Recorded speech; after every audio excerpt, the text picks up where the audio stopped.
Bismillah. Bismillahirrahmanirrahim. Assalamualaikum warahmatullahi wabarakatuh.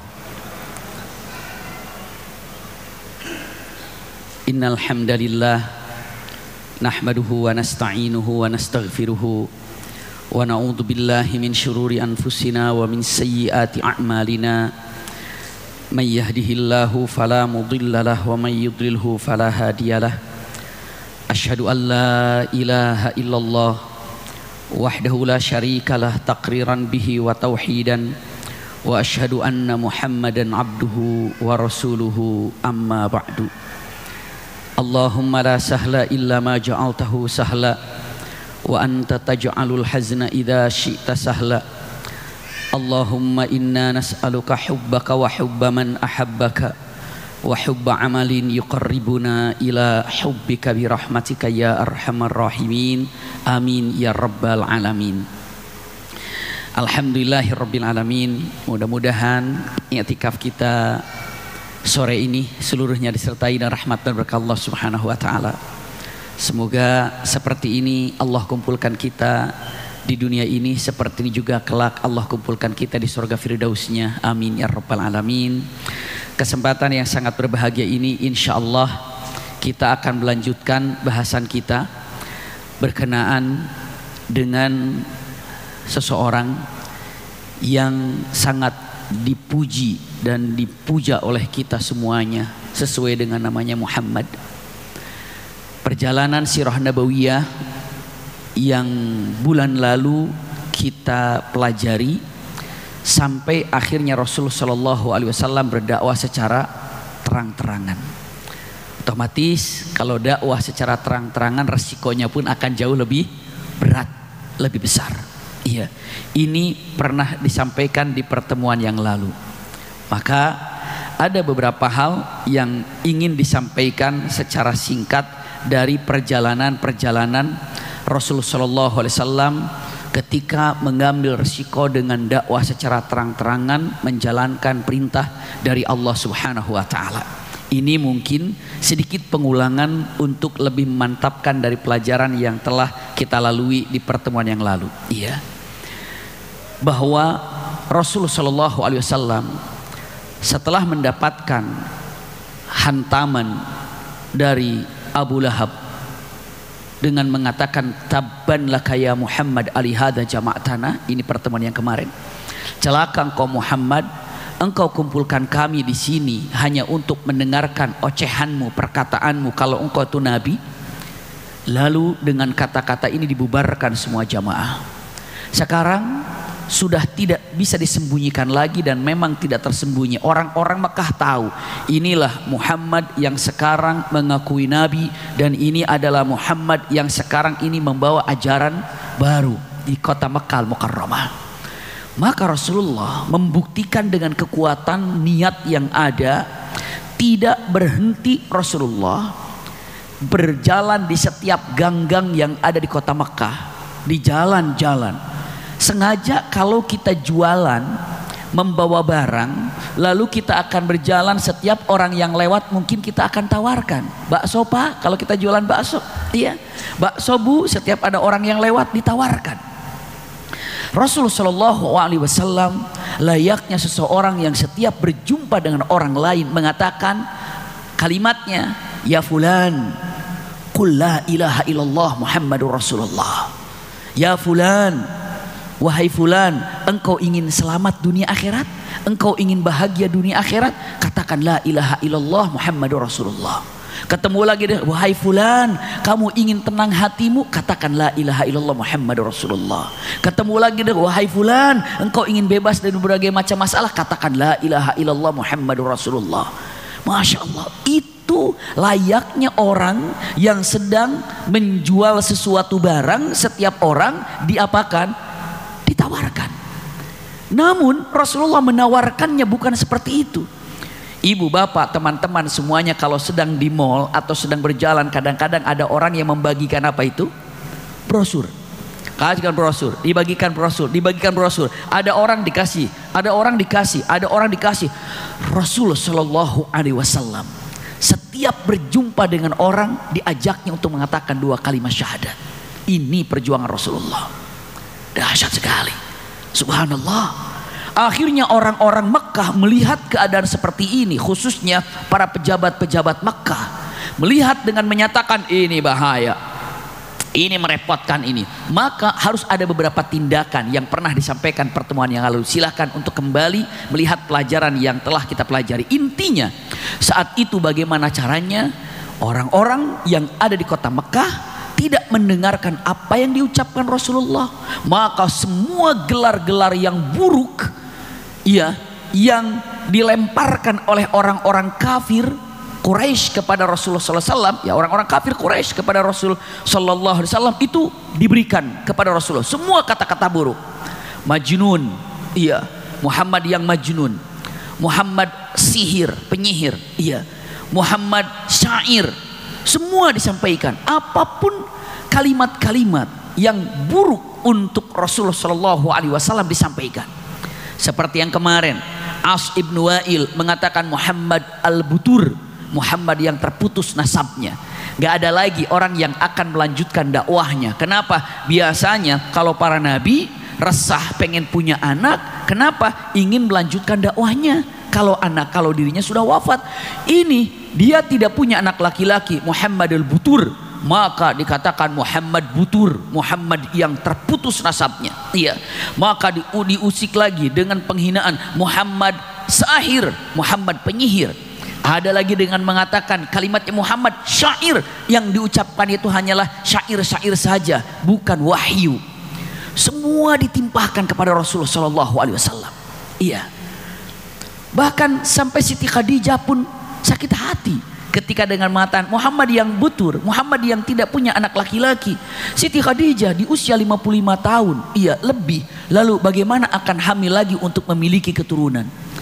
Makanya Rasulullah pun Masya Allah mendapatkan jawaban dari Allah Subhanahu wa ta'ala, inna syani'aka huwal abtar. Ini pernah disampaikan pertemuan yang lalu. Intinya teman-teman, tidak ada satupun para pemuka-pemuka Quraisy Mekah kecuali semuanya menghadang dakwah Rasulullah Sallallahu Alaihi Wasallam. Iya, sampai ada yang namanya Nadhr ibnu Harith, pernah disampaikan pertemuan yang lalu. Siapa Nadhr ibnu Harith?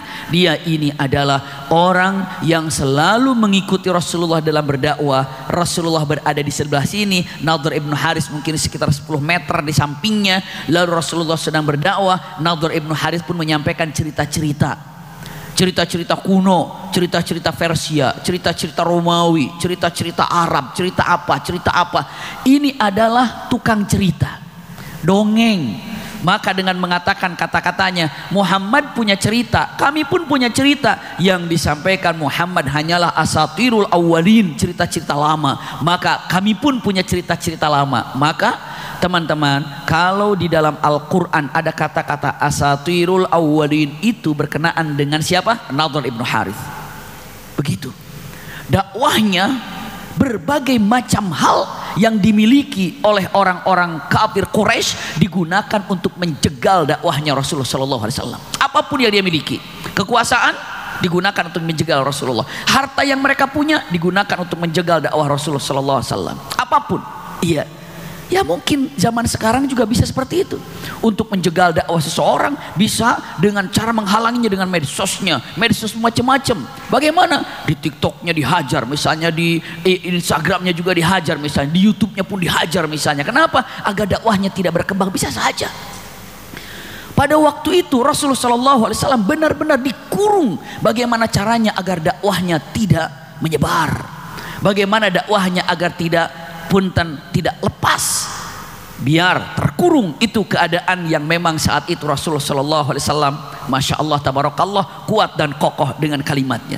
Makanya sedikit-sedikit Rasulullah tidur sebentar, berangkat dakwah lagi, tidur sejenak, berangkat dakwah lagi. Sampai Siti Khadijah mengatakan, ya Rasulullah, Anda waktunya tidur saat ini, istirahatlah. Apa kata Rasulullah? Laqad madha ahdun naum, wahai Khadijah, sudah habis waktu tidur wahai Khadijah. Sekarang untuk waktunya sekecil apapun berdakwah, menyampaikan. Maka itu Rasulullah Sallallahu Alaihi Wasallam. Lihat, iya. Lalu apa yang didapatkannya? Naudzubillah.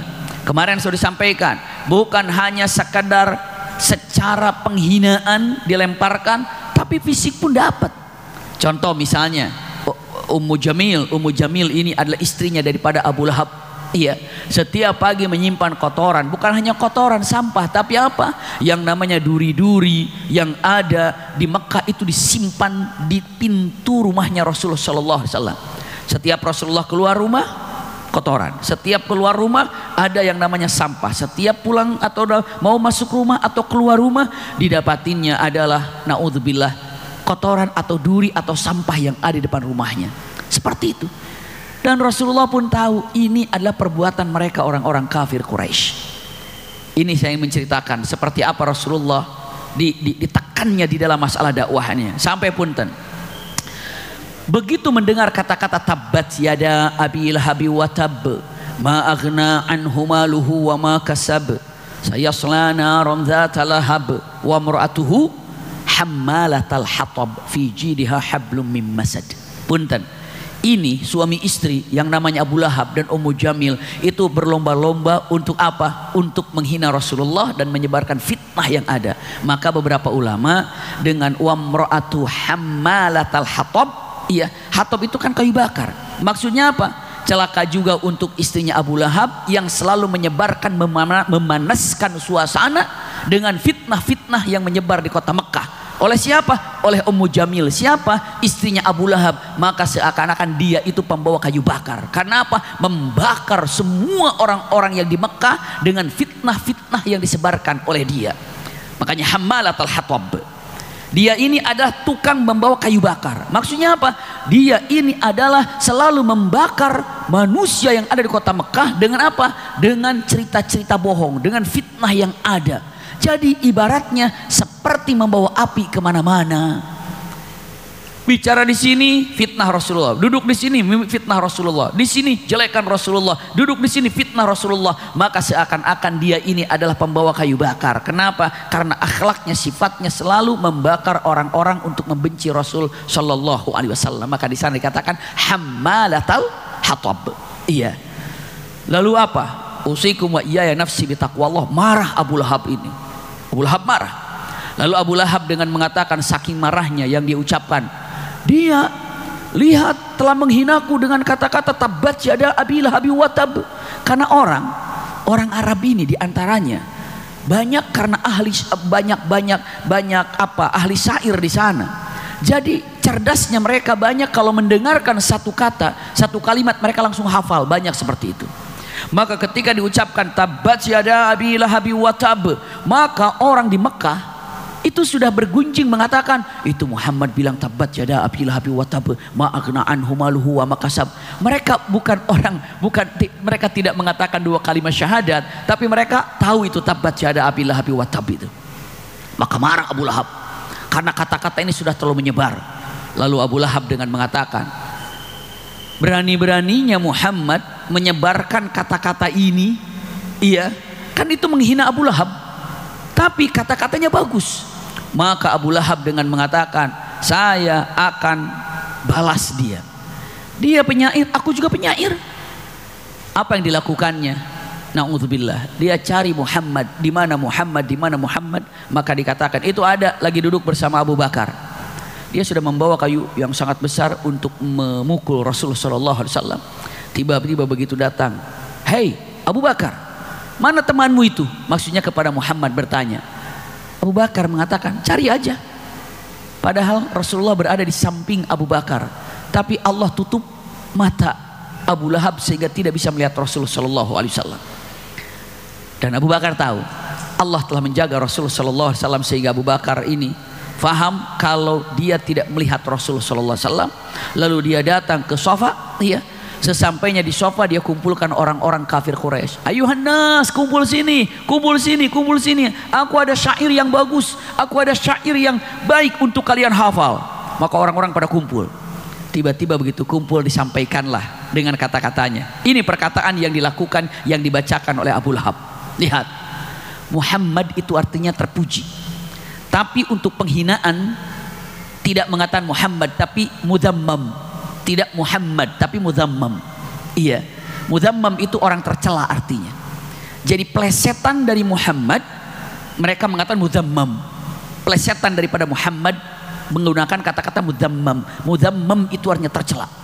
Dia bikin syair dengan mengatakan mudzammaman asaina, iya, wa amruhu abaina wa dinuhu qalaina.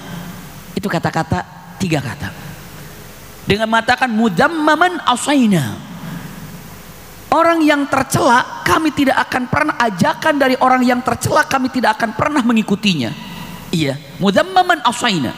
Lalu mengatakan wa amruhu abaina, dan ajakannya kami campakkan. Maknanya, iya. Lalu mengatakan wadinuhu qalaina, dan agamanya kami tolak.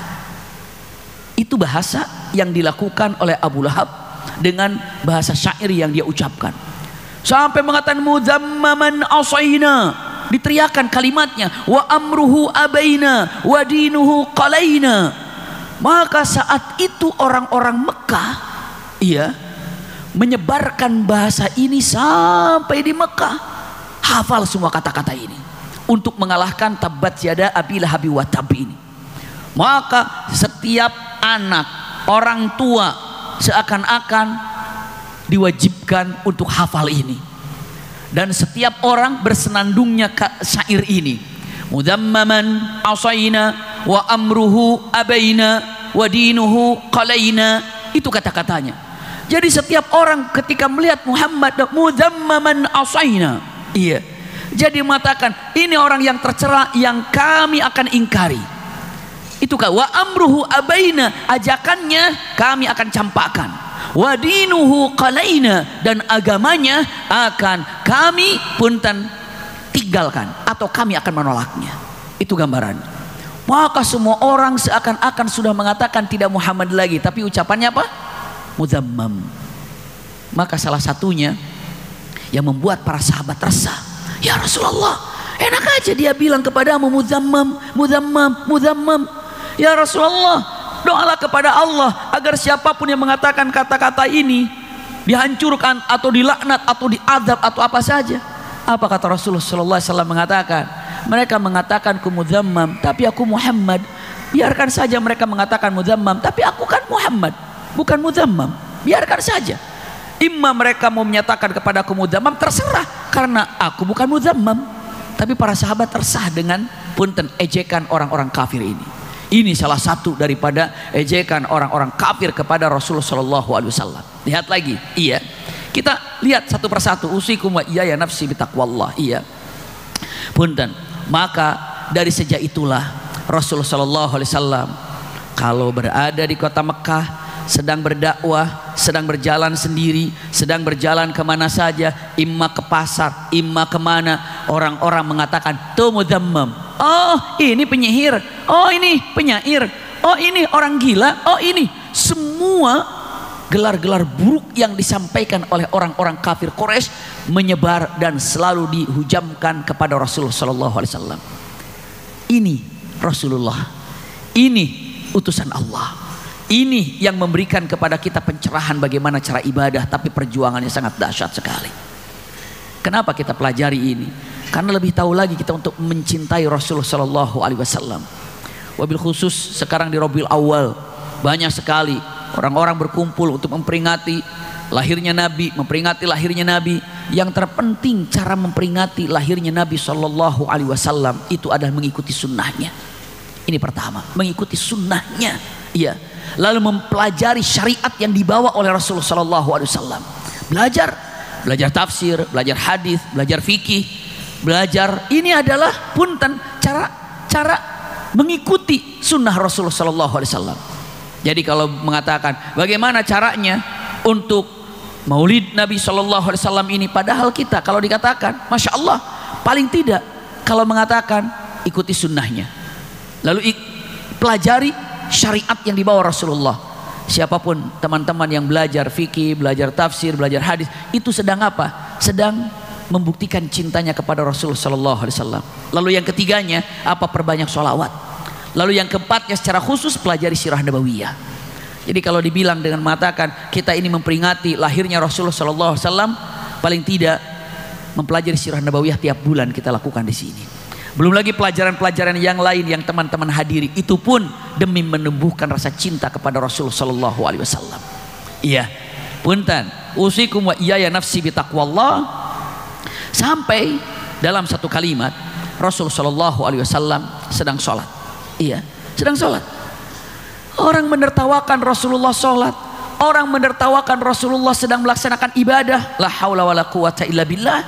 Sampai punten di dalam kalimatnya, dalam firman Allah Subhanahu wa taala digambarkan, innal ladzina ajramu kanu minal ladzina amanu yadhakun wa idza marru bihim yataghamazun. Jadi mereka kalau Rasulullah lewat, kalau dari jauh ada yang berani, ini muzammam, ini penyihir, ini orang gila, bisa begitu.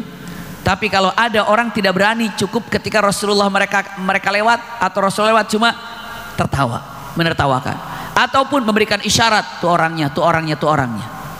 Seakan-akan menyatakan tuh orang yang gila itu, tuh penyihir itu. Tidak berbicara tapi memberikan isyarat dengan matanya. Maka di sini Al-Qur'an wa idza marru bihim yataghamazun. Mereka apabila Rasul berlalu di hadapan mereka, mereka itu saling memberikan isyarat, tapi isyarat itu penghinaan, ghibah. Iya. Naudzubillah. Kan ada wailul likulli humazatil lumazah alladzi jama'a malahu. Jadi ada humazah, ada lumazah, ada humazah. Kalau humazah itu berghibah dengan lisan. Kalau humazah itu berghibah dengan isyarat tangan. Kalau lumazah atau punten lumazah itu dengan isyarat tangan. Kalau humazah dengan mata. Iya. Ghibah itu mata saja bisa ghibah, tangan aja bisa ghibah, bukan hanya lisan. Kalau ada orang berghibah dengan lisan, itu mungkin bisa dipahami dengan jelas, tapi bukan hanya dengan lisan saja, ternyata bisa ghibah dengan isyarat tangan, dan ternyata bisa ghibah dengan isyarat mata. Humazah ghibah dengan lisan, lumazah ghibah dengan isyarat tangan, humazah ghibah dengan isyarat mata. Naudzubillah. Ini gambarannya. Nah ini punten. Lalu ini yang digambarkan di dalam Al-Quranul Karim. Lihatlah mereka dengan mengatakan ucapannya bahwa mereka ini punten menghina Rasulullah SAW dengan humazah, lumazah, rumazah. Tapi subhanallah, kata-kata ini langsung direspon oleh Allah Subhanahu wa taala dalam firman Allah Subhanahu wa taala di surat An-Nahl itu. Firman Allah dengan mengatakan walaqad na'lamu annaka yadhiqu sadruka bima yaqulun. Kami tahu ya Muhammad, hatimu merasa apa namanya ya, merasa sempit atau merasa sumpek dari apa yang mereka ucapkan, dari apa yang mereka hinakan untukmu. Subhanallah. Lalu dengan mengatakan kalimatnya fasabbih bihamdi rabbik, maka caranya tetap mensucikan Allah Subhanahu wa taala. Fasabbih bihamdi rabbika wa kun minas sajidin. Jadi kalau teman-teman banyak masalah, yadhiqu sadruna, hati kita merasa sempit, entah apa masalahnya, entah seperti apa problemnya, maka yang harus dilakukan, Al-Quran mengatakan fasabbih bihamdi rabbik, maka sucikan nama Allah, lalu bertahmid untuk Allah Subhanahu wa taala, baca subhanallah, alhamdulillah, lalu sujudlah dengan sholat yang kita lakukan. Itu untuk melerai daripada kesulitan yang dihadapi. Ini yang ada di dalam sirah nabawiyah digambarkannya. Subhanallah. Iya. Tadi sudah digambarkan As ibnu Wa'il seperti apa. Lalu punten, belum lagi dalam keadaan seperti dihibur lagi oleh Allah Subhanahu wa taala dengan ucapan alam nashrah laka sadrak wa wada'na anka wizrak alladzi anqadha dhahrak wa rafa'na laka dzikrak. Itu kalimat alam nashrah laka sadrak. Bukankah kami telah melapangkan hatimu ya Rasulullah? Artinya apa? Lapangkan hatimu sudah, biarin aja. Bila perlu maafkan saja. Makanya Rasulullah SAW, akhlak yang paling mulia dimiliki oleh Rasulullah SAW itu adalah, masya Allah, tidak pernah ada dendam dan mudah memaafkan. Ini. Jadi kalau sekarang dengan matan saya mengikuti jak Rasulullah, apa yang harus diambil terlalu banyak. Namun paling tidak yang diambil oleh kita untuk kehidupan saat ini adalah mudah memaafkan orang. Ini iya, sampai alam nasyrah laka sadrak. Bukankah aku telah menjadikan hatimu lapang? Maksudnya apa? Mudah untuk memaafkan. Jujur teman-teman, hati kita akan tenang dan tentram apabila kita sangat mudah memaafkan untuk orang lain. Itu gambarannya. Jadi mustahil orang bisa hidup dalam ketentraman kalau susah memaafkan. Karena tidak ada di dunia ini yang tidak pernah tersakiti. Seperti halnya tidak pernah ada yang hidup di dunia ini yang tidak pernah menyakiti. Kita ini hidup bisa menyakiti, bisa tersakiti. Itulah gambarannya. Iya. Makanya Rasulullah SAW, masya Allah tabarakallah, ini adalah keindahan yang luar biasa. Kenapa? Karena diberikan oleh Allah Subhanahu Wa Taala kelapangan hati. Karena tekanan demi tekanan yang dirasakan Rasulullah SAW, sampai langsung ke keluarganya sekarang. Pernah mendengar yang namanya Abu Lahab? Tahu semuanya Abu Lahab ini. Sampai dikatakan tabbat yada Abi Lahab wa tab. Iya, ternyata Abu Lahab ini adalah besannya Rasulullah SAW. Besan. Karena yang namanya siapa itu? Ruqayyah, iya, menikah dengan siapa? Putranya Abu Lahab. Siapa? Utbah. Utbah. Dipanggil Utbah, Utbah, wajhi ala wajhika haram, lisani ala lisanika haram. Hai Utbah, mulai hari ini wajahku haram untukmu dan bicaraku haram untukmu sebelum engkau mentalak, mencerai Ruqayyah. Subhanallah, segitunya benci kepada Rasulullah sallallahu alaihi wasallam. Maka yang namanya Utbah mencintai ayahnya dan hormat kepada ayahnya, maka apa yang dilakukan? Tanpa pikir panjang dia datang ke Rasulullah dengan membawa putri Rasulullah yakni Ruqayyah dengan mengatakan ucapannya, hai Muhammad, ini aku kembalikan putrimu dan aku talak. Subhanallah, ditalaklah. Gimana coba perasaan kalau kita punya anak, tiba-tiba anak perempuan kita diserahkan kepada orang tuanya dengan mengatakan saya talak, ambil, silahkan kembali. Subhanallah, itulah keadaannya. Dahsyat sekali. Makanya kalau digambarkan kalimatnya tadi dengan matan, Allah telah mengetahui hatimu ini apa? Merasa sempit, merasa sumpek karena perilaku mereka orang-orang kafir Quraisy. Penghinaan iya, dengan kata-kata iya, dengan ucapan iya, dengan berita-berita iya, bahkan menyerang langsung kepada keluarganya Rasulullah SAW. Melihat Siti Khadijah sekarang melihat putrinya seperti itu kan, tidak ada yang namanya orang tua iya mudah melepaskan begitu saja putrinya ketika dilamar oleh laki-laki itu. Mesti akan lihat ini laki-lakinya bagaimana, di mana dia ini seperti apa pergaulannya, di mana kehidupan sehari-harinya. Kenapa? Karena akan menyerahkan putrinya. Ya pasti akan hati-hati. Nah ini sekarang dengan diserahkan begitu saja. Subhanallah. Tapi ada hikmah di balik itu. Apa? Akhirnya Ruqayyah setelah dicerai atau ditalak oleh Utbah, Ruqayyah menikah dengan siapa? Dengan siapa? Utsman bin Affan. Ya, sedikit saya mampir, punten. Utsman bin Affan ini sebenarnya sudah memantau dari lama.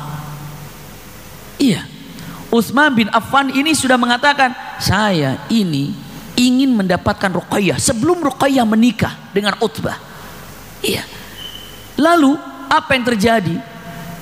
Selalu berbicara dengan bibinya Utsman bin Affan. Karena Utsman bin Affan, masya Allah tabarakallah, seorang yang cerdas, yang pintar juga, rajin juga. Pokoknya kalau berbicara tentang Utsman bin Affan luar biasa. Nanti kita bicara tentang Khulafaur Rasyidin kalau selesai Sirah Nabawiyah, insya Allah 3 tahun lagi. Iya, insya Allah masih lama ya, Sirah Nabawiyah belum selesai. Nanti kan Abu Bakar, Umar, Utsman gitu, insya Allah 3 tahun juga itu paling cepat ya. Tapi yang jelas teman-teman semuanya, iya, ini saya singkat perkataannya. Maka apa yang terjadi? Lalu Utsman bin Affan bicara kepada bibinya, bibi, aku sangat suka terhadap putrinya Muhammad Ruqayyah. Kata bibinya, lamar saja.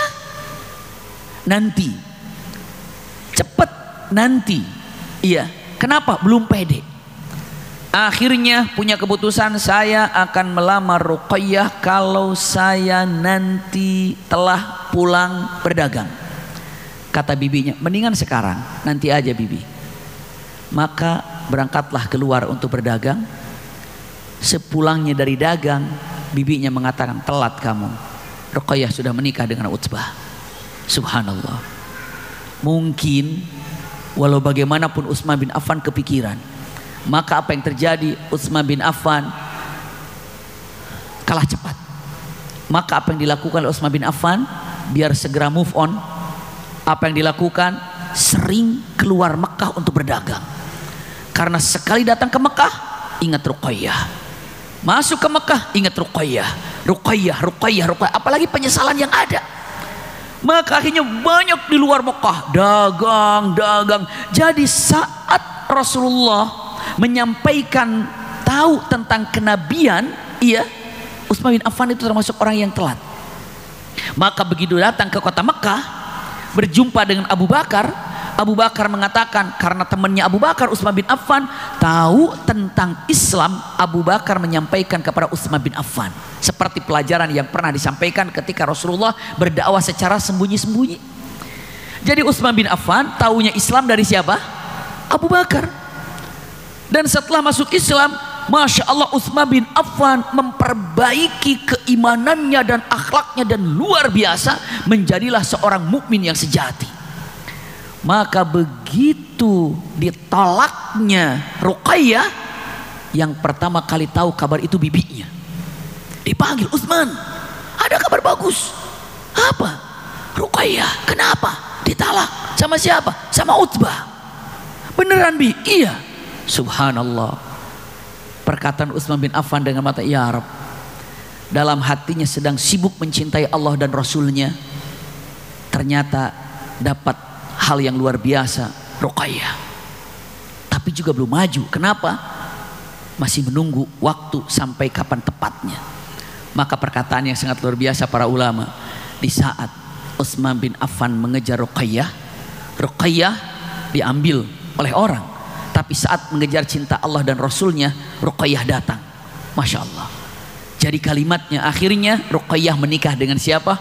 Utsman bin Affan. Itu adalah hikmah yang ada. Iya. Tapi ya pastinya ketika melihat Ruqayyah menikah dengan Utsman bin Affan, Utbah pasti menjadi lebih benci lagi kepada Rasulullah SAW. Kenapa? Orang yang dicintainya diceraikan, ternyata bukannya malah sengsara, malah mendapatkan yang jauh lebih baik daripada Utbah. Siapa? Utsman bin Affan. Utsman bin Affan terkenal kekayaannya, terkenal dengan baiknya, itu Utsman bin Affan. Iya. Namun yang jelas ini adalah pernikahannya. Tapi kita lihat dulu, subhanallah. Iya. Maka inilah yang terjadi ketika Rasulullah dicoba dihinakan dengan cara mencerai siapa? Putri dari Rasulullah SAW. Lanjut lagi. Subhanallah. Yang sangat selalu menghina Rasulullah itu ada Abu Jahal dan ada Abu Lahab.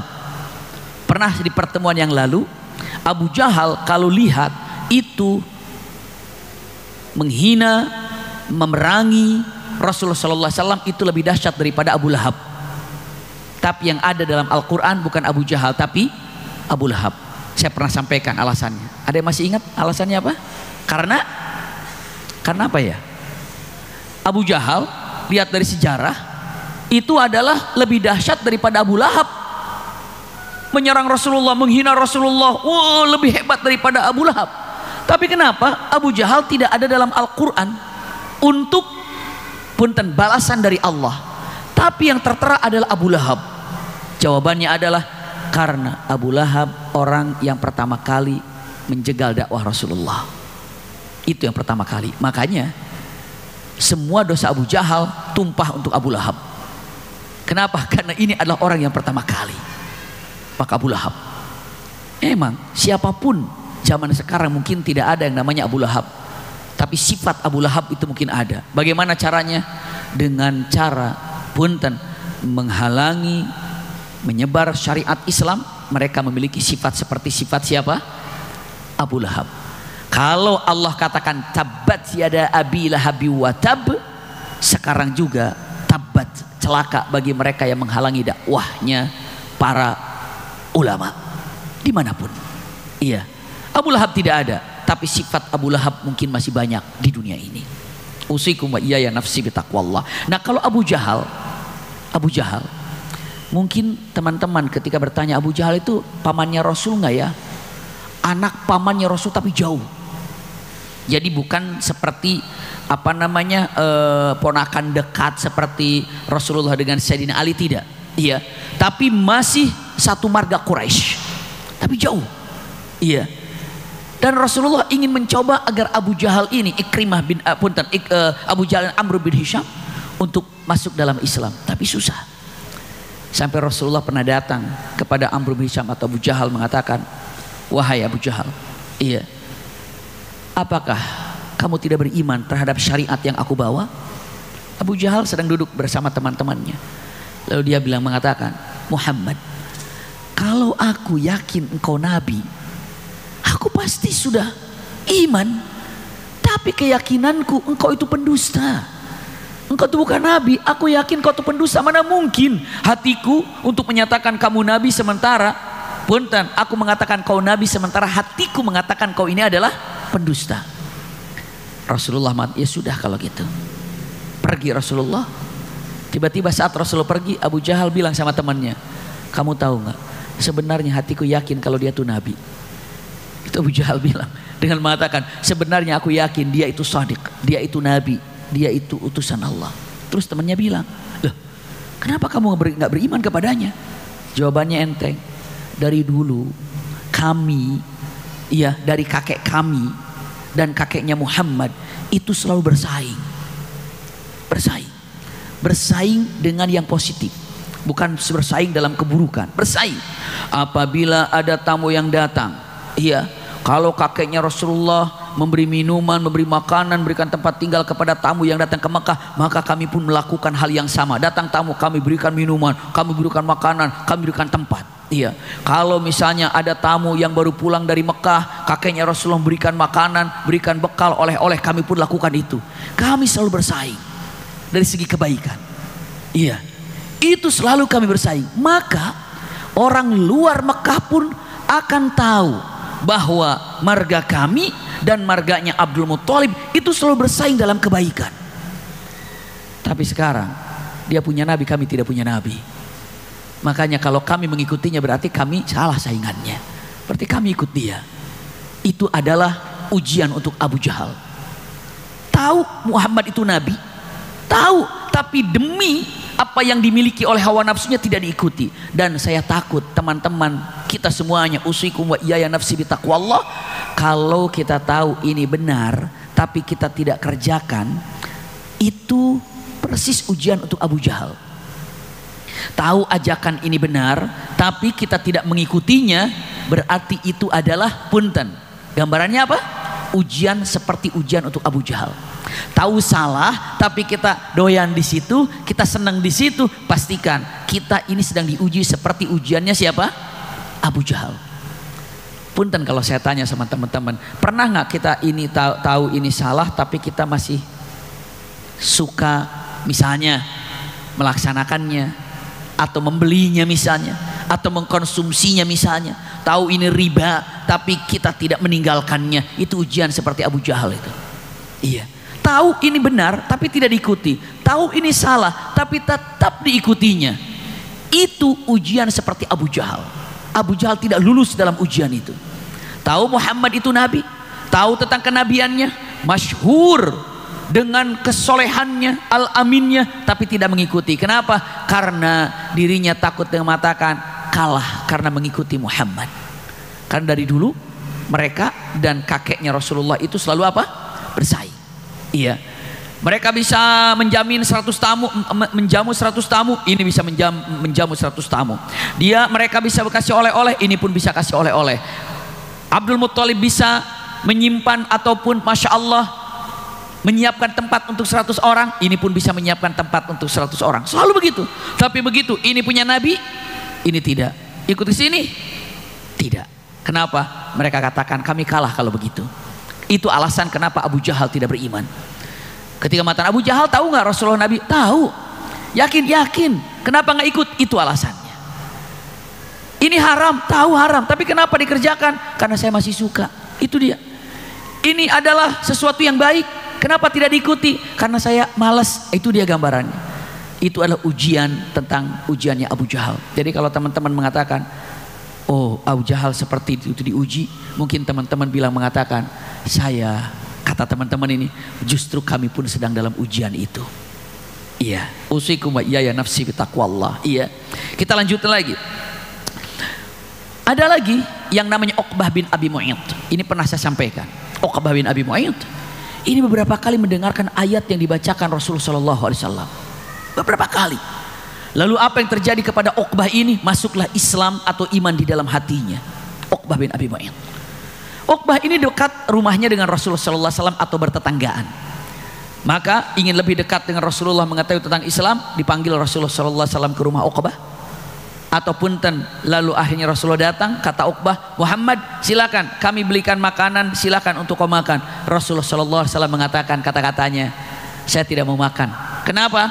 Saya tidak mau makan makanan yang kau hidangkan. Kenapa? Jawabannya, sebelum kamu mengatakan 2 kalimat syahadat. Maka Uqbah mengatakan, baik asal kamu makan ya. Asyhadu an la ilaha illallah, asyhadu anna Muhammadan Rasulullah. Maka saat itu Rasulullah makan, maka menyebarlah kalimatnya kalau Uqbah bin Abi Mu'ayth ini apa? Mengatakan 2 kalimat syahadat. Abu Jahal datang dari safarnya, dipanggil, Uqbah, kamu mengatakan 2 kalimat syahadat? Iya. Kamu meninggalkan agama kami? Tidak. Terus kenapa kamu mengatakan itu? Ya agar Muhammad makan. Dia mengatakan, kalau kamu ikut Muhammad berarti persahabatan kita putus. Kalau kamu ikut Muhammad berarti kita tidak lagi bersahabat. Kita nggak boleh bertemu, kita nggak boleh ngobrol, kita nggak boleh bareng-bareng. Pokoknya kita putus. Lalu Uqbah mengatakan ucapannya, saya lebih memilihmu daripada Muhammad. Lalu kata Uqbah, kata-katanya demikian. Lalu Abu Jahal mengatakan, jika kamu benar-benar ikuti aku, lakukan apa yang aku inginkan. Apa? Cekek Rasulullah atau Muhammad ketika sholat. Subhanallah. Jadi saat Rasulullah sholat, itu kain, mungkin dia menggunakan sorban atau apa, iya, atau bukan bajunya, dipintal-pintal seperti dibikin apa, tambang gitu. Ketika Rasulullah SAW sedang sholat, dari tariknya di belakang, tariknya demikian, sampai Rasulullah semacam pingsan dan sujud. Karena apa? Ya tidak bisa bernafas. Dilepaskan. Tertawa semuanya melihat Rasulullah pingsan demikian. Kejadian. Siapa yang melakukan? Uqbah. Setelah jatuh, ludahi Uqbah, ludahi Uqbah. Diludahinya oleh Uqbah. Subhanallah. Tertawa semuanya orang-orang kafir. Ini Rasulullah SAW. Lalu apa yang terjadi lagi? Saat Rasulullah SAW sedang sujud, bawahnya salal jazur, kotoran unta. Kan kalau ada unta disembelih atau kambing atau apa, kan ada tempat kotorannya itu. Maka diangkat kotoran, disimpan di kepala Rasulullah SAW sampai kotor semuanya ini. Maka datanglah yang namanya siapa? Subhanallah, ada matan Fatimah. Kalau pertemuan sebelumnya saya selalu mengatakan Fatimah, tapi kalau lihat dari kejadian Fatimah masih kecil. Yang datang itulah Zainab, putra Rasulullah SAW, putrinya yang pertama datang, lalu dibersihkannya. Subhanallah. Dan mereka pada tertawa terbahak-bahak melihat Rasulullah kotor wajahnya. Lalu kata Zainab mengatakan, ya Rasulullah doakan mereka, ya Rasulullah doakan mereka, ya Rasulullah. Lihat mereka menghinamu, lihat mereka tertawa menertawakanmu ya Rasulullah, karena kotor semua dengan kotoran. Rasulullah kata, Allahumma alaika bi Quraisy, Allahumma alaika bi Quraisy, Allahumma alaika bi Quraisy. Ya Allah, ini aku serahkan orang-orang Quraisy kepadamu. Ya Allah, hukumlah orang-orang Quraisy seperti ini, gitu. Tapi mereka tidak takut, malah tertawa-tertawa. Maka Zainab mengatakan, dengan khusus ya Rasul, itu orang-orangnya ada, itu orang-orangnya ada. Maka Rasul menyebutkan satu-satu orang di situ. Allahumma alaika bi Utbah, Allahumma alaika bi Abi Jahal, Allahumma alaika bi Syaibah. Disebutkan satu persatu oleh Rasulullah dengan wajah yang dilihat oleh dirinya. Maka kata Abdullah bin Mas'ud, tidak ada orang yang disebutkan oleh Rasulullah namanya saat itu kecuali di perang Badar mati semuanya. Orang-orang yang disebut oleh Rasulullah saat itu semua mati waktu perang Badar. Kenapa? Karena Rasulullah sudah menyampaikan Allahumma alaika bi fulan, alaika bi fulan, disebutkan satu persatu. Iya. Ada orang yang tertawa sampai yatamayaluna bidhahak. Saking nikmatnya tertawa, mereka sambil pegang perut, sambil bongkok-bongkok begitu, menertawakan Rasul sallallahu alaihi wasallam. Maka Zainab mengatakan, doakan mereka ya Rasulullah, Allahumma alaika bi Quraisy. Berharapan Rasulullah mereka kabur dengan doa itu, tapi mereka diam malah tertawa. Maka kata Zainab, itu orangnya masih di situ ya Rasulullah. Maka Rasul menyebutkan satu persatu orang itu. Abdullah bin Mas'ud mengatakan, tidak ada satu orang pun yang disebut Rasulullah saat itu kecuali di perang Badar mati semuanya. Abu Jahal mati, subhanallah. Bahkan Abu Jahal ini matinya pun subhanallah sangat mengenaskan sekali, terpotong kepalanya oleh Abdullah bin Mas'ud. Nanti kita lihat, iya. Namun yang jelas, atau kita gambarkan kisahnya. Subhanallah, ini adalah yang namanya Uqbah bin Abi Mu'ayth. Padahal dia sudah mau masuk Islam, bahkan sudah mengatakan 2 kalimat syahadat, bahkan ayat-ayat Al-Quran sudah menggetarkan hatinya, tapi meninggalkan itu gara-garanya apa? Teman teman yang tidak baik. Siapa? Abu Jahal. Hati-hati kita berteman dengan siapa, karena ada perkataan mengatakan as-sahibu sahib, artinya adalah sahabat itu akan menarikmu. Jujur teman-teman, ada nggak di antara teman-teman yang datang ke majelis ini karena diajak sama sahabatnya? Ada nggak kira-kira? Ada. Dikasih tahu sama temannya, ada. As-sahibu sahib, itu akan ditarik ke sorga. Masya Allah. Punten bunda, teman-teman semuanya, ikhwah akhwat, iya, tidak ada yang membuat para nabi, para rasul cemburu, iri maksudnya gitu ya, tapi iri yang baik, kecuali ketika melihat orang berteman, bersahabat karena Allah Subhanahu wa taala. Masya Allah, ini adalah yang luar biasa. Saling mencintai karena Allah ini adalah yang membuat para nabi dan para rasul cemburu melihat orang yang saling mencintai karena Allah. Dengan buktinya saling mencintai karena Allah. Kapan berangkat nanti pengajian? Jemput aku nanti ya.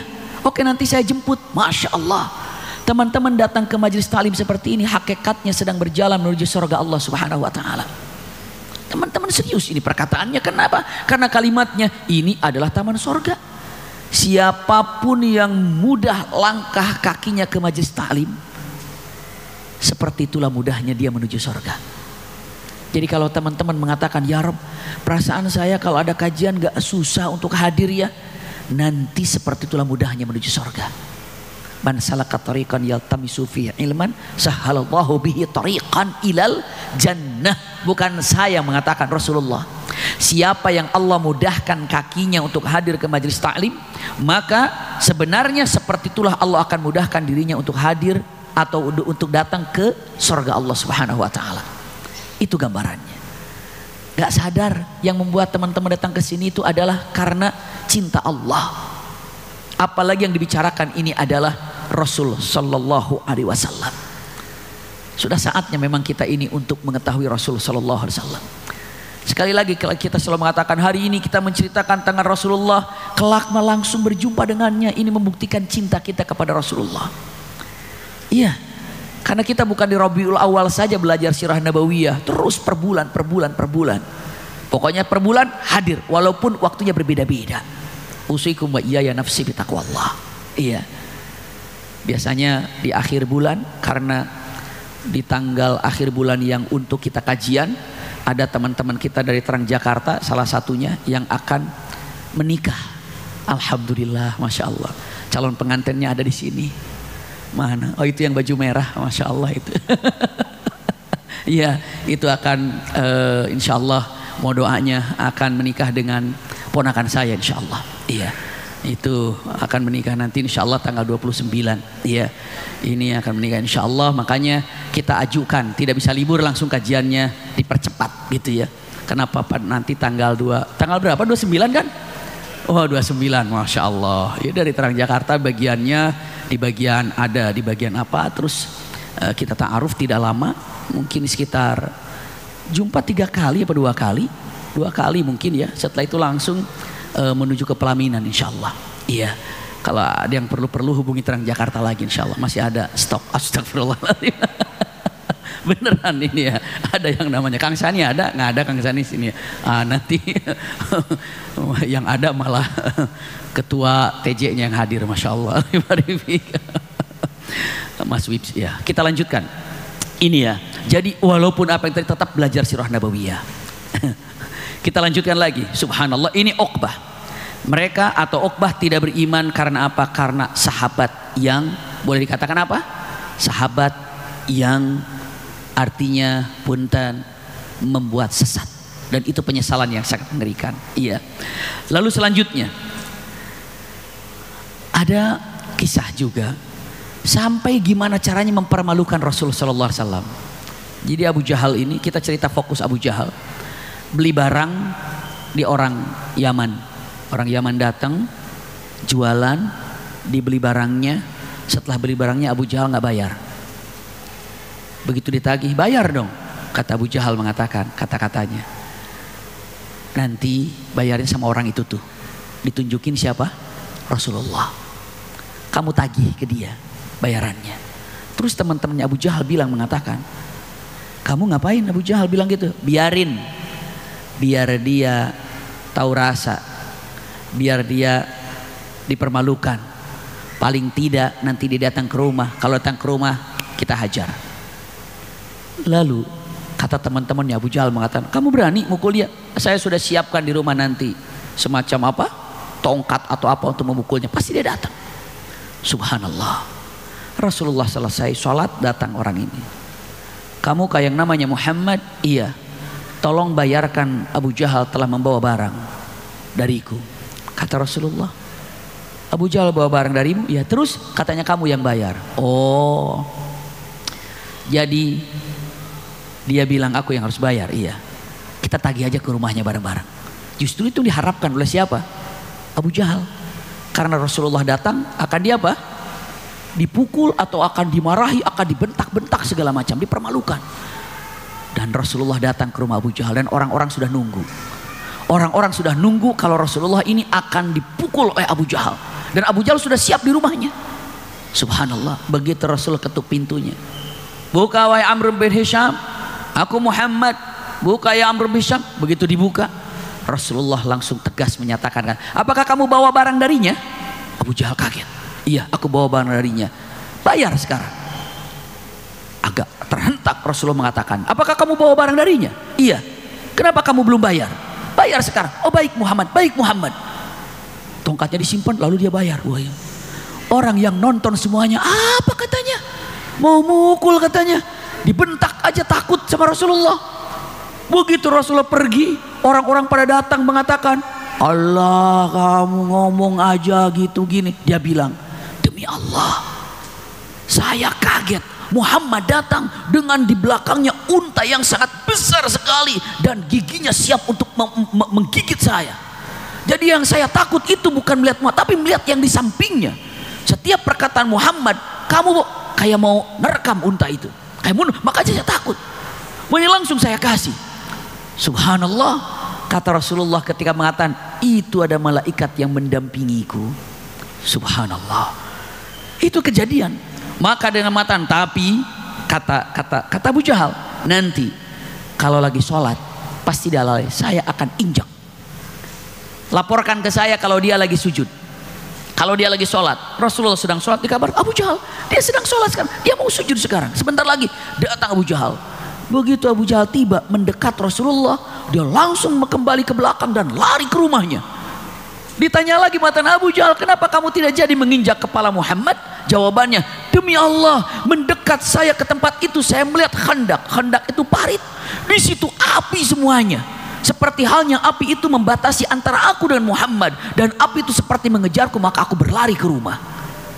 Allah menjaga Rasulullah SAW. Itu gambarannya. Jadi hal-hal yang seperti ini memang Allah selalu menjaga Rasulullah SAW. Abu Jahal, Abu Lahab ketika mencari Rasulullah dengan siap untuk memukulnya, padahal Rasulullah bersama Abu Bakar. Abu Lahab tidak melihatnya. Iya, Abu Jahal menunggu Rasulullah, tiba-tiba datang Rasulullah, ternyata takut karena melihat seakan-akan ada unta yang besar dan giginya siap untuk memagutnya atau menggigitnya. Lalu ketika ingin menginjak kepala Rasulullah, tiba-tiba didapatnya ada parit yang di situ banyak apinya. La haula wala quwata illa billah. Bagaimana Allah menjaga Rasulullah SAW. Dan ingat, kalau Rasulullah saja dijaga seperti itu, siapapun yang mencintai Rasulullah pastikan dijaga oleh Allah Subhanahu wa taala. Iya, kenapa mencintai Rasulullah SAW? Tadi saya sampaikan, mencintai Rasulullah itu bukan hanya senandung. Mencintai Rasulullah itu hanya bukan membacakan syair-syair, tapi mencintai Rasul buktikan dengan 4. Apa tadi? Ikuti sunnahnya, pelajari syariatnya, perbanyak sholawat, pelajari perjalanannya Rasulullah atau sirah nabawiyah. Itu para ulama dengan mengatakan membuktikan cinta Rasulullah sallallahu alaihi wasallam. Iya. Lanjut lagi, usikum wa iyaya nafsi bitaqwallah. Iya. Kita lihat di sini ada lagi, masya Allah. Ini sudah disampaikan, saya lewat yang sudah disampaikan. Ini kepada Rasulullah. Dan ternyata bukan kepada Rasulullah saja. Sekarang kita merembet kepada sahabat-sahabatnya Rasulullah. Seperti Bilal ibn Rabah. Bagaimana Bilal ibn Rabah, bagaimana Bilal ibn Rabah disiksanya atau dilukainya oleh yang namanya siapa? Iya, oleh Utbah. Kalimatnya oleh Umayyah bin Khalaf, oleh Umayyah bin Khalaf. Itu adalah Bilal ibn Rabah. Iya. Lanjut lagi mengatakan, bukan hanya Bilal ibn Rabah, Sa'ad bin Abi Waqqas. Itu sama, ibunya dengan mengatakan, dipanggil Sa'ad, wahai Sa'ad anakku, aku tidak akan minum, aku tidak akan makan sampai kamu kembali ke agama yang lama. Biarkan aku mati karena kelaparan, dan orang-orang akan mengatakan kalau Sa'ad ini telah membunuh ibunya. Biarkan seluruh Arab tahu, seluruh jazirah Arab tahu ada anak membunuh ibunya. Siapa? Kamu. Kenapa? Karena kamu tidak balik ke agama yang lama, nenek moyang, maka aku tidak akan pernah makan dan tidak akan pernah minum, dan aku akan mati karena kelaparan. Itu adalah ujian. Pada Sa'ad bin Abi Waqqas sangat cinta ibunya. Apa kata Sa'ad? Saya membisikannya mengatakan, wahai ibu, lihat kata-katanya, demi Allah, andai engkau memiliki 100 nyawa lalu harus keluar satu-satu karena kelaparan, aku gak pernah meninggalkan agama Muhammad ini, ibu. Subhanallah. Kalau kau punya 100 nyawa, mati karena kelaparan, mati lagi, aku gak bakal meninggalkan agama Muhammad ini. Itu Sa'ad bin Abi Waqqas. Zubair bin Awam oleh pamannya, apa yang dilakukan? Diikat. Zubair bin Awam itu diikat, iya, disatukan dengan semacam kayu bakar, diikat, tapi di bawahnya itu dibakarnya itu dengan yang namanya hash, itu semacam gandum atau apa gitu ya, dibakar dalam satu ruangan. Maka dengan udara yang kedap dibiarkan seperti itu diikat di dalam ruangan yang kedap, sehingga panasnya ini merusak kulitnya, lalu merusak pernafasannya, sampai subhanallah kulitnya itu punten tidak normal. Zubair bin Awam ini karena penyakit yang didapatinya karena api yang menyala, tapi nyalanya itu nyala tidak langsung membakarnya, tapi pelan, sehingga apa? Nafasnya terganggu, kulitnya pun mudah jadi sensitif. Maka satu-satunya sahabat laki-laki yang diperbolehkan Rasulullah menggunakan sutra itu Zubair bin Awam. Karena kalau tidak menggunakan sutra, terasa akan panas dan akan terasa gatal, maka Rasulullah memberikannya untuk menggunakan kain sutra. Kepada siapa? Zubair bin Awam. Kain sutra haram nggak buat laki-laki? Tidak boleh. Zubair bin Awam diperbolehkan, tapi kadang-kadang hanya di dalamnya, baru menggunakan pakaian luar lagi, jadi tidak tampak sutranya. Kenapa? Karena takut menjadikan fitnah atau apa. Tapi Zubair bin Awam satu-satunya sahabat yang diperbolehkan oleh Rasulullah menggunakan sutra karena kulitnya dari siksaan itu. Iya. Bahkan ada lagi, subhanallah, iya, banyak sekali, seperti Sumayyah, iya, beristrikannya Yasir, lalu anaknya adalah Ammar, itu dibunuh oleh Abu Jahal. Benar-benar Abu Jahal telah menusuknya. Sumayyah pun ditusuknya, dan langsung dilihat oleh putranya Ammar bin Yasir. Maka saat yang namanya siapa itu? Abu Jahal, kepalanya dilemparkan oleh Abdullah bin Mas'ud, iya, maka Rasul memanggil, Ammar, sini, ini pembunuh ibu dan bapakmu, Allah telah balaskan untukmu, hai Ammar. Wa hadza fir'auna hadhil ummah, ini Fir'aunnya umatku. Subhanallah. Ini dijatuhkan kepada siapa? Kepada Abu Jahal yang telah membunuh yang telah membunuh siapa? Sumayyah. Punten.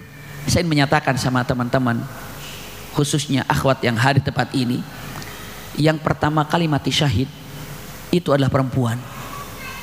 Sumayyah, perempuan yang pertama kali mengikuti syariat Islam, itu juga perempuan. Siapa? Khadijah.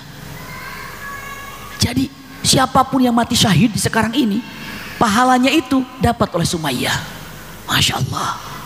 Karena yang pertama kali wafat syahid itu adalah perempuan, Sumayyah. Jadi kalau dibilang peranannya perempuan dalam Islam itu apa? Yang pertama kali mendampingi Rasulullah dalam berdakwah, perempuan. Yang pertama kali mati syahid juga adalah perempuan. Subhanallah. Itu perempuan itu luar biasa. Bahkan banyak kisah-kisah yang namanya perempuan itu, Masya Allah, memberikan inspirasi buat kita. Ada seorang perempuan namanya Ummu Dinar. Ketika perang Uhud kan banyak orang yang wafat, iya kan? Banyak yang mati syahid. Maka Ummu Dinar berdiri untuk menyambut siapa kedatangan keluarganya. Ternyata datang sekelompok manusia, ya Ummu Dinar, sabar ya, ayahmu wafat dalam perang. Ummu Dinar hanya mengatakan kata-katanya, Alhamdulillah yang telah memberikan rizki besar untuk ayahku mati syahid. Bagaimana Rasulullah? Ditanya Rasulullah. Datang lagi sekelompok orang, mereka bilang Rasulullah ada di belakang baik-baik saja. Alhamdulillah, yang penting Rasulullah buatku. Perempuan itu datang lagi, kabar lagi, Ummu Dinar, sabar ya, anakmu wafat dalam peperangan Uhud. Jawabannya, alhamdulillah, anakku telah mendapatkan hadiah terindah, mati syahid. Semoga syahidnya diterima. Tapi bagaimana Rasulullah? Rasulullah baik-baik saja, alhamdulillah. Yang penting Rasulullah. Tiba lagi kabar, Ummu Dinar, suamimu syahid. Alhamdulillah, suamiku mendapatkan gelar syahid. Jawabannya, bagaimana Rasulullah? Semua yang ditanya ayahnya, suaminya, anaknya, gak berpengaruh buat dirinya. Demi cinta kepada Rasulullah sallallahu alaihi wasallam. Begitu datang Rasulullah, ini Rasulullah ya Rasulullah. Karena Rasulullah pakai haudaj tertutup, karena banyak luka juga di bagian kepalanya terutama. Apa kau baik-baik saja ya Rasulullah? Ummu Dinar, kami baik-baik saja. Boleh aku melihatmu ya Rasulullah untuk memastikan kau baik-baik saja? Dibuka, aku baik-baik saja Ummu Dinar. Alhamdulillah, yang penting engkau dalam keadaan baik, semuanya kecil bagiku. Suamiku wafat, anakku wafat, ayahku wafat, nggak ada masalah. Yang penting apa? Rasulullah dalam keadaan baik. Cinta apa coba seperti itu? Ummu Dinar sampai terkenal. Sampai Rasulullah dengan mengatakan bangga dengan para sahabat yang mencintai Rasulullah sallallahu alaihi wasallam.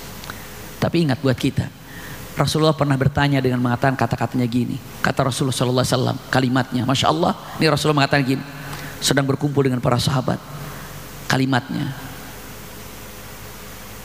Rasulullah mengatakan, ayyu makhlukin a'jabu imanan atau kama qala. Makhluk apa yang paling hebat imannya?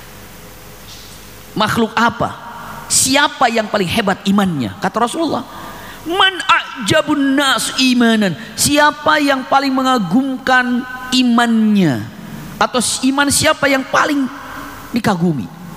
Jawaban Abu Bakar, malaikat ya Rasulullah. Dengan jawabannya, malaikat.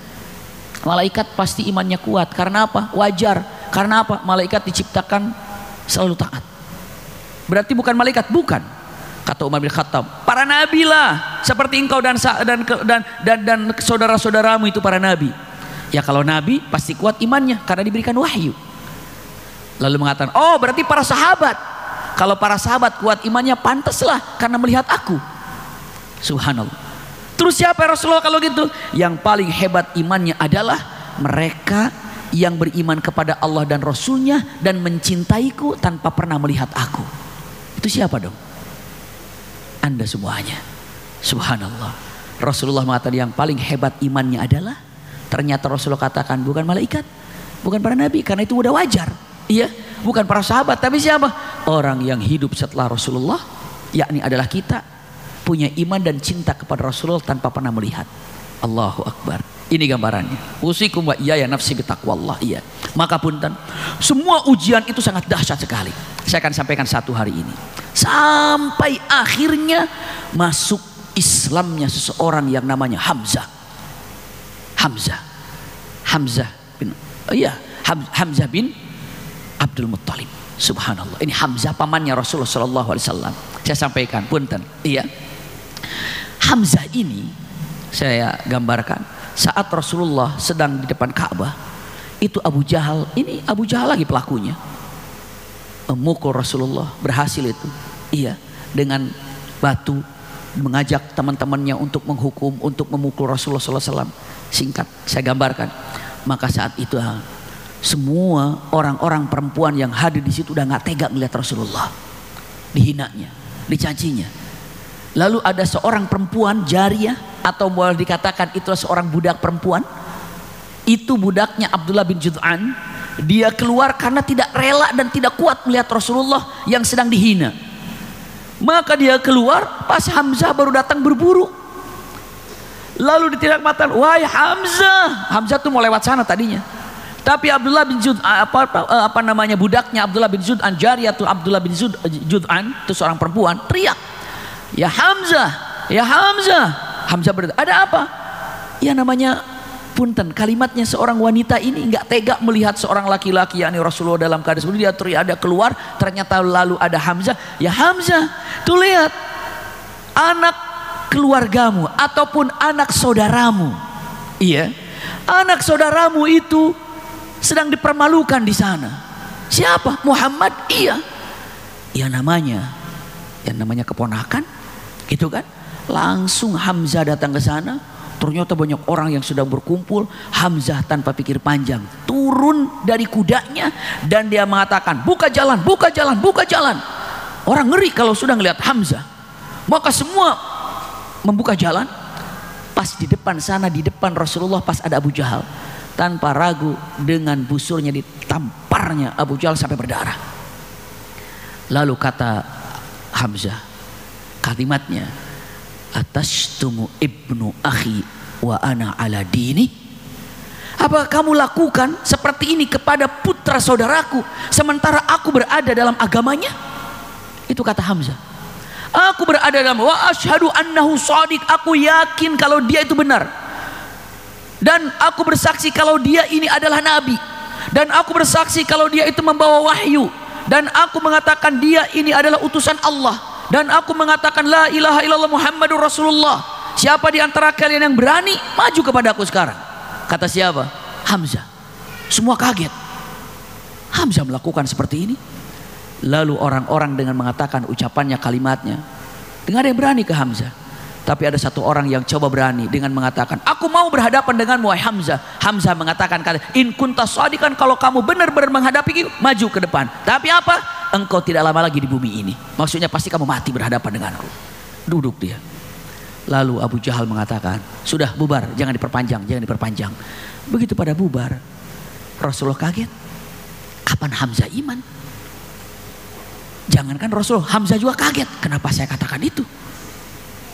Tiba-tiba begitu saja, sampai di depan orang, aku bersaksi dia itu benar, aku bersaksi dia itu seorang yang jujur, aku bersaksi dia itu nabi, dan aku mengatakan la ilaha illallah Muhammadur Rasulullah. Hamzah pun pulang, Rasulullah juga pulang. Kata Rasul, benar kan Hamzah beriman? Hamzah juga bingung, kenapa saya katakan itu? Kata Hamzah, kalau saya katakan klarifikasi saya nggak beriman, malu mencabut kata-katanya. Kalau mengatakan beriman, masa saya beriman? Maka dalam pikiran yang sangat bingung Hamzah ini, apa yang terjadi? Maka datanglah ke hadapan Rasulullah. Begitu datang ke hadapan Rasulullah, Rasulullah datang, didatangi. Begitu duduk Rasulullah atau Hamzah berada di depan Rasulullah, dipegang dadanya. Hamzah mengatakan, Allahumma tsabbit fi qalbil iman rasikh. Ya Allah, kokohkan di Hamzah iman yang kuat. Tanpa tadinya mau ngobrol apa iman, apa itu Islam, langsung Hamzah mengatakan asyhadu alla ilaha illallah wa asyhadu annaka Muhammadan abduhu wa rasuluh. Barulah Hamzah menjadi seorang yang mukmin.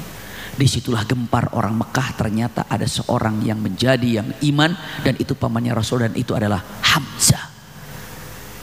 Belum lagi dari Hamzah diikuti Islamnya oleh Umar ibn Khattab. Kalau Hamzah masuk Islam tanpa proses, langsung tanpa proses. Tapi kalau Umar bin Khattab masuk Islam dengan beberapa proses. Ada 3 tangga bagaimana Islamnya Umar ibn Khattab. Tapi kalau Hamzah mengatakan itu, berpikir Islam. Tapi kalau yang namanya siapa? Umar ibn Khattab, masuk Islamnya itu dengan ada proses yang ada. Dan insya Allah yang akan datang secara khusus kita melihat bagaimana proses Islamnya Umar ibn Khattab. Iya.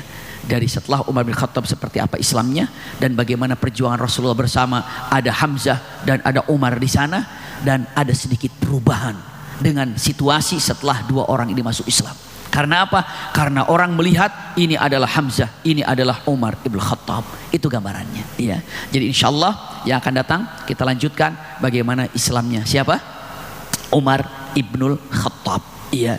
Hari ini kita melihat bagaimana dakwah secara terang-terangan, ujian yang didapatkan Rasulullah, ujian yang dihadapi oleh para sahabat, itulah gambarannya. Usikum wa iyaya nafsi bitaqwallah.